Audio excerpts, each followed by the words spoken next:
মার্কিন president Donald Trump ইরানের পারমাণবিক কর্মসূচি নিয়ে কঠোর অবস্থান ঘোষণা করেছেন। তিনি বলেছেন, ইরান যদি পারমাণবিক অস্ত্র তৈরির স্বপ্ন দেখা বন্ধ না করে তবে তেহরানের পারমাণবিক স্থাপনাগুলো সামরিক হামলার মুখোমুখি হতে পারে। 14 এপ্রিল সোমবার হোয়াইট হাউসে সাংবাদিকদের সঙ্গে কথা বলার সময় ট্রাম্প এই হুঁশিয়ারি দেন। তিনি দাবি করেন, ইরান ইচ্ছাকৃতভাবে যুক্তরাষ্ট্রের সঙ্গে পারমাণবিক চুক্তি নিয়ে আলোচনায় বিলম্ব করছে। তার কথায় ইরান সময় নষ্ট করছে, তাদের পারমাণবিক অস্ত্রের স্বপ্ন থেকে সরে আসতে হবে। এই বক্তব্যের পেছনে রয়েছে ওমানে সম্প্রতি অনুষ্ঠিত একটি গুরুত্বপূর্ণ বৈঠক। মার্কিন বিশেষ দূত স্টিভ উইটকফ সেখানে ইরানের একজন জ্যেষ্ঠ কর্মকর্তার সঙ্গে আলোচনায় বসেছিলেন। উভয় পক্ষই এই বৈঠককে ইতিবাচক ও গঠনমূলক বলে বর্ণনা করেছে। আগামী শনিবার এই আলোচনার দ্বিতীয় দফা হওয়ার কথা রয়েছে, যা সম্ভবত রোমে অনুষ্ঠিত হবে। এই খবরে বিশ্বজুড়ে কূটনৈতিক মহলের দৃষ্টি এখন এই আলোচনার দিকে।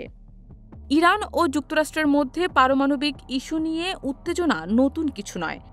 2015 সালে প্রাক্তন প্রেসিডেন্ট বারাক ওবামার নেতৃত্বে একটি ঐতিহাসিক পারমাণবিক চুক্তি স্বাক্ষরিত হয়েছিল। এই চুক্তির লক্ষ্য ছিল ইরানের পারমাণবিক কর্মসূচিকে সীমিত করা, বিনিময়ে তাদের উপর থেকে অর্থনৈতিক নিষেধাজ্ঞা তুলে দেওয়া। কিন্তু ট্রাম্প 2018 সালে প্রথম মেয়াদে এই চুক্তি থেকে যুক্তরাষ্ট্রকে সরিয়ে নেন।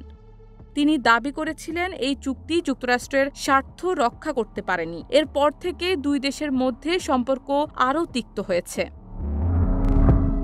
প্রাক্তন প্রেসিডেন্ট জো বাইডেনের আমলে যুক্তরাষ্ট্র ও ইরান পরোক্ষভাবে আলোচনার চেষ্টা করেছিল, কিন্তু সেই প্রচেষ্টা খুব একটা সফল হয়নি।